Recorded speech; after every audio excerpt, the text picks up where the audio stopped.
Lately, there have been lots of rumors about the new Pokemon game coming to the Nintendo Switch, like how the battle system may change, for example, but all this just got me thinking of some new features that I'd like in the next generation of the series. Assuming that the game we get in 2018 is a brand new experience that we haven't gone through before, there are definitely some much needed improvements from the previous generations, as well as some brand new features that I'd like to be included. So with that being said, here are 10 things that I want in Pokemon on the Nintendo Switch. So for number 10, this would probably be the number 1 on my list, but I'd like to talk about it first so you guys get an idea of what I'm going for what I'd like in a new Pokemon game. This number 10 spot will lay the groundwork for how I'd like this Pokemon game to operate, and it's more open world. I'm not saying create an entirely open world Pokemon game like how Breath of the Wild is, but at least have a lot more freedom in there compared to what we get in some of the more recent entries in this series. Now, I'm not saying that linearity in the Pokemon games is necessarily a bad thing. Some of my favorite Pokemon games are linear in nature,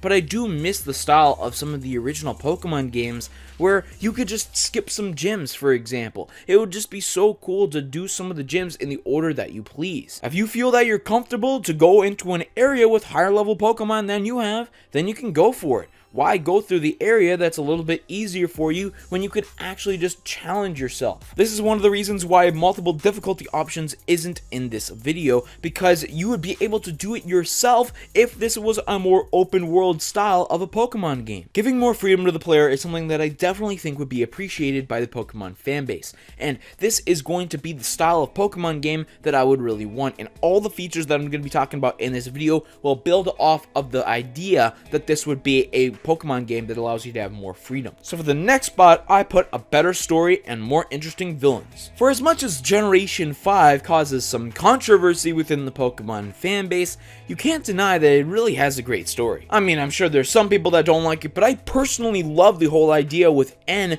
being torn. He doesn't want to be a part of this world domination philosophy that ends up getting revealed to be the true goal of Ghetsis at the end of the game. He just wants freedom for Pokemon.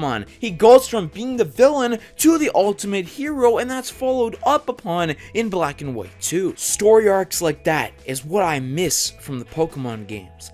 And if we could get a better story in Pokemon on the Nintendo Switch, I think it'll have a much better reception than, say, Sun and Moon did. Even though Sun and Moon did have a great story, Ultra Sun and Moon just completely flopped when it came to progressing the story. Some of the best aspects about Sun and Moon's story were completely taken away for Ultra Sun and Ultra Moon. Seriously, why does Lusamine try to be the hero this time instead of the crazy antagonist? I don't know. The real point here is that recently Pokemon has been on the decline when it comes to story. I'd like a resurrection of some of the great stories in Pokemon games like in Generation 5.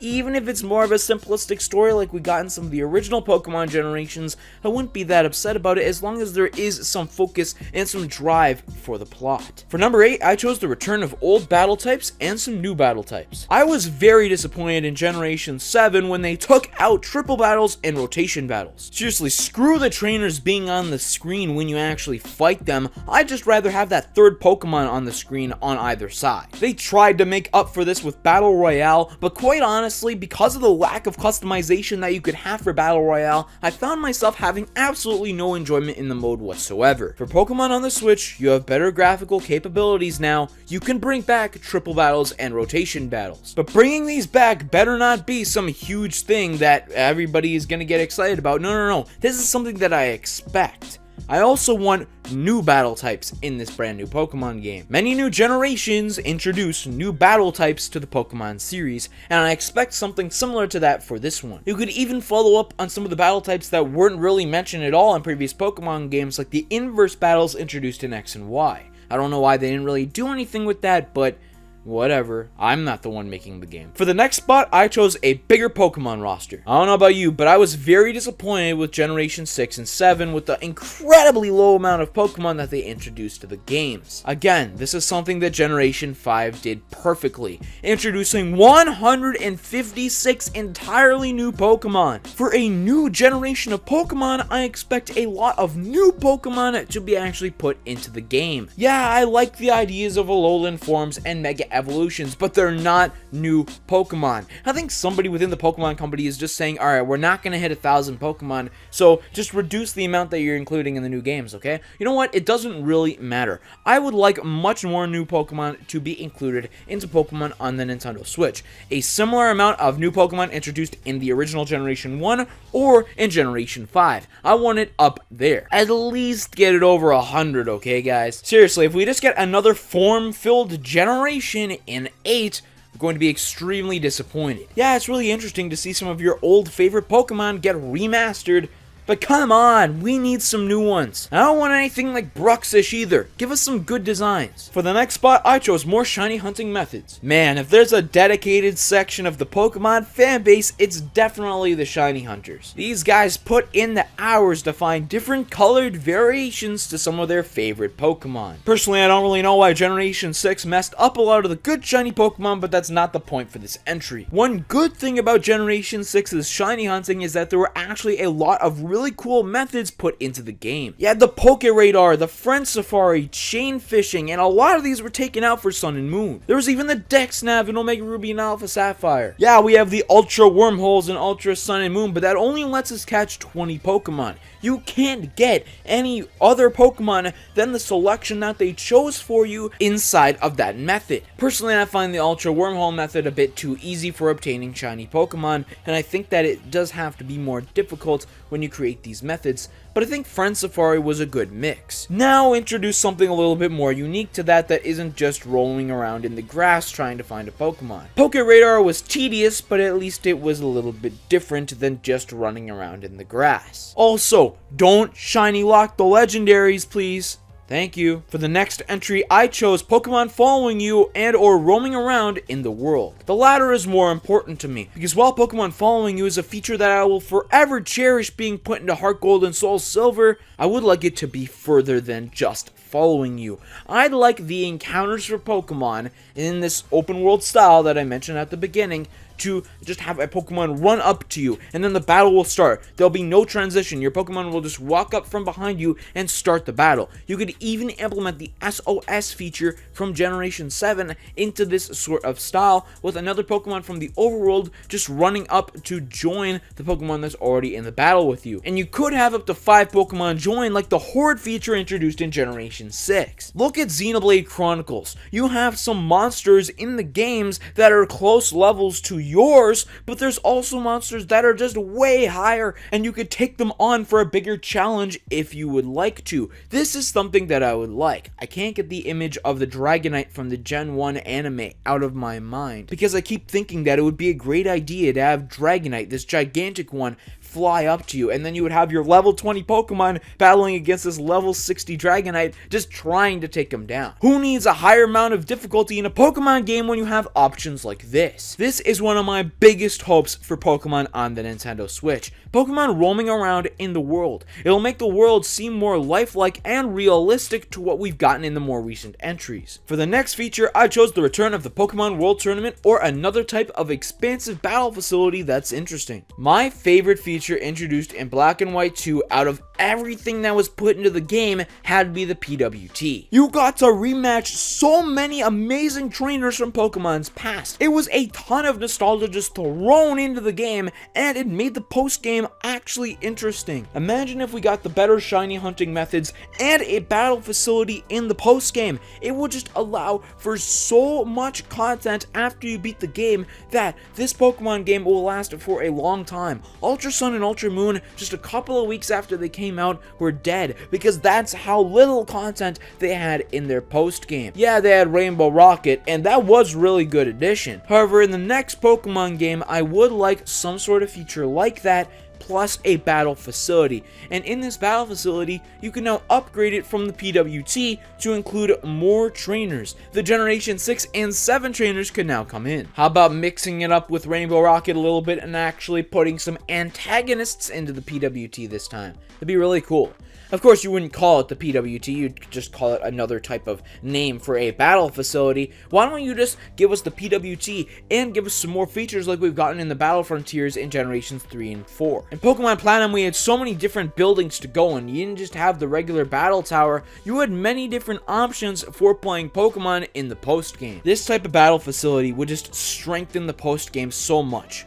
And that's one thing that I'd really like in Pokemon on the Nintendo Switch. For the next feature, I chose a rival that isn't your friend, a minor villain in the story. Yeah, we've gotten some good rivals in Pokemon's past that aren't necessarily antagonists, but in my opinion, none match up even close to Blue and Silver. Silver's character arc in the second generation is one of the greatest in the entire Pokemon series, and his entire character arc is all symbolized by the Zubat line. This is because as you continue to fight him throughout the game, he eventually acquires a Golbat, and you fight him with his Golbat for a long time until you reach a late point in the game when his Golbat actually evolves into Crobat. Golbat needs happiness to actually evolve into Crobat, and this shows that Silver has actually started to care about his Pokemon. The character arc of Silver is one of the greatest that Pokemon has ever had, and having a rival like that,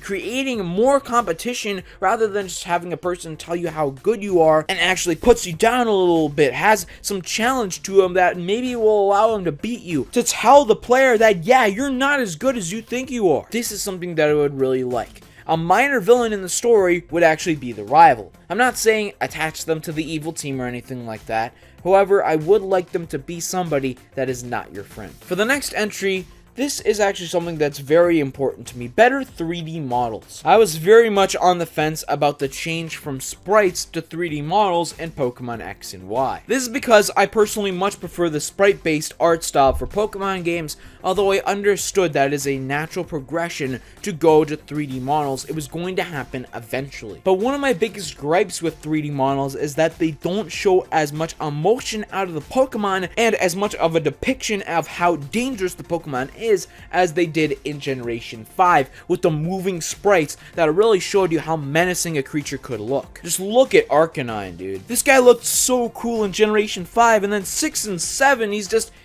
standing there. I'm not saying bring it back to the sprite-based art style. You can't go back now. But I would like 3D models that showed some more emotion. Don't have Hydreigon just sit there, have him move around menacingly. Have him look like a fierce opponent that could easily sweep your entire team like Hydreigon is. This seems like a small thing, but it'll have so big of an impact on the Pokemon game. That is why I'm including it in this video. It is extremely important to me that the Pokemon actually look really good so that you can become better attached to the Pokemon and understand for new players how threatening a Pokemon actually is. By simply increasing the amount of motion in the 3D models, we will forever change how we look at a certain Pokemon. And that's one thing that I really want with this new Pokemon game. And for the last thing in this list, it's very simple. I want some surprises. This may not seem very big, but hear me out. It actually really is. With the whole social media age of doing reveals and stuff like that, it gets everybody hyped up, and I really appreciate how they do this because it gets me excited about the new Pokemon game.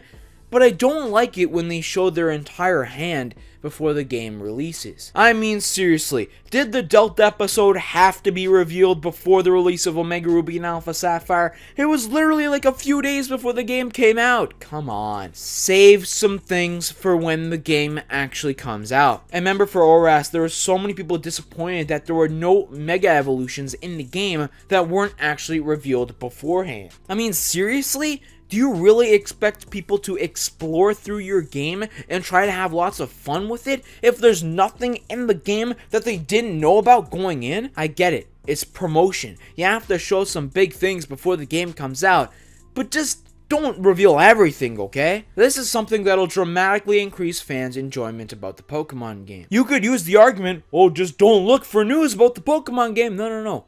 I want news. But I don't want them to reveal every single thing about the game before it comes out. Leave some Pokemon for surprises. You don't have to show every single Pokemon. And in fact, if one of my previous picks for this video comes true about a bigger Pokemon roster, they're not even gonna have to come close to revealing all their Pokemon because they're gonna have so many in the game, right? At least I hope so. Leave me your ideas for what you want most in Pokemon on the Switch in the comments down below. Remember to subscribe for more Pokemon videos coming really soon, and thank you so much for watching.